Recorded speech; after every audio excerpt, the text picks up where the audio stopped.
स्वामी विवेकानंद कौन थे और उन्होंने मनुष्यों के लिए कैरेक्टर बिल्डिंग की क्या फिलॉसफी दी थी।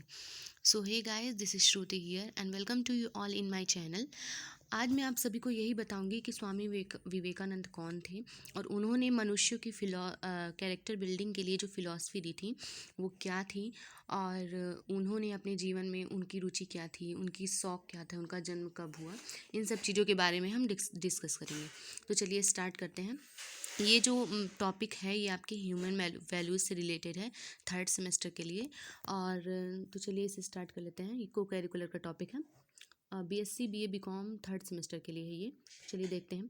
सबसे पहले हम क्या करेंगे, हम क्या आज पढ़ेंगे स्वामी विवेकानंद की चरित्र निर्माण का जो दर्शन शास्त्र उन्होंने दिया, जो फिलॉसफी दी थी, उसे हम आज पढ़ेंगे। तो चलिए देखते हैं।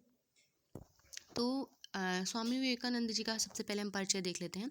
तो इनका जन्म कब हुआ था। स्वामी विवेकानंद जी का जो जन्म था वो 12 जनवरी 1863 को हुआ था। और इनका जो जन्म हुआ था वो कहाँ पे हुआ था, कोलकाता में हुआ था। और इनका जो बचपन का नाम था, इन्हें और किस नाम से जानते थे, तो इन्हें नरेंद्र दत्त के नाम से जाना जाता था। और बात करें अगर इनकी रुचि की, तो इनकी रुचि जो थी वो संगीत में भी थी, साहित्य में थी और दर्शन में थी, और भी बहुत सारी चीज़ों में थी। और अगर शौक़ की बात करें तो इनका जो शौक़ था वो तैराकी में था, स्विमिंग में था, घुड़सवारी में इनका बहुत बहुत ज़्यादा शौक़ था इन्हें, और कुश्ती में इन्हें बहुत ज़्यादा शौक़ था। तो चलिए देखते हैं आगे।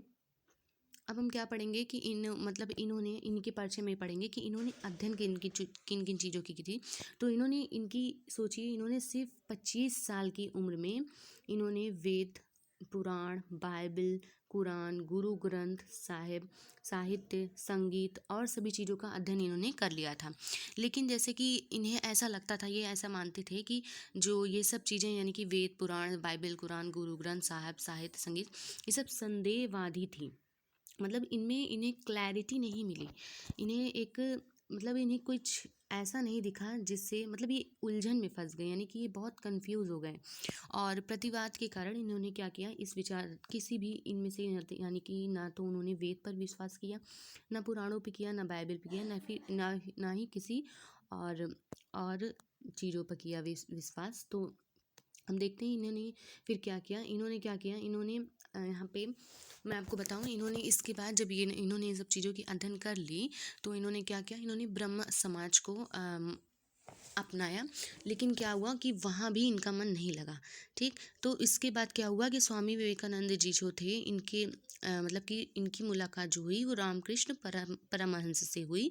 और कुछ समय बाद इन्होंने उनके विचारों से और नेचर के लिए उनके प्रेम को देखकर उन्हें अपना गुरु मान लिया, रामकृष्ण परमहंस को, स्वामी विवेकानंद ने।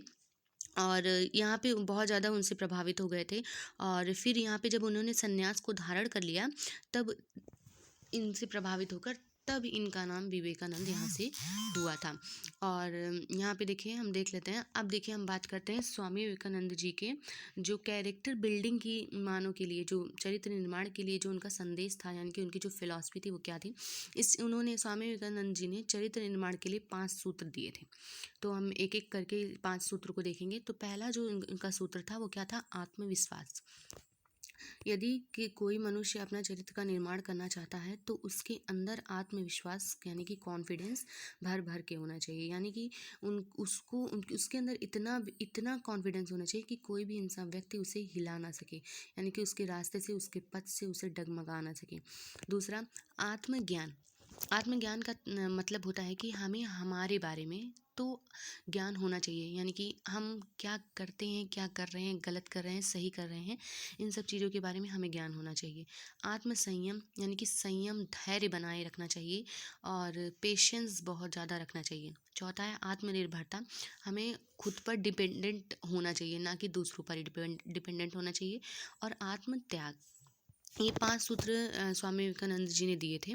तो मुझे ऐसा लगता है कि आपको ये स्वामी विवेकानंद जी के बारे में सारी चीज़ें पता चल गई, और उन्होंने कैरेक्टर बिल्डिंग के लिए जो फिलॉसफी दी थी वो भी आपको पता चल गई। उन्होंने 5 सूत्र दिए थे। तो अगर आपको मेरी वीडियो अच्छी लगे तो ज़रूर लाइक करें और शेयर करें अपने दोस्तों के साथ, कमेंट ज़रूर करें। और अगर आप मेरे चैनल को आपने सब्सक्राइब नहीं किया है तो कर लें। Thank you for watching.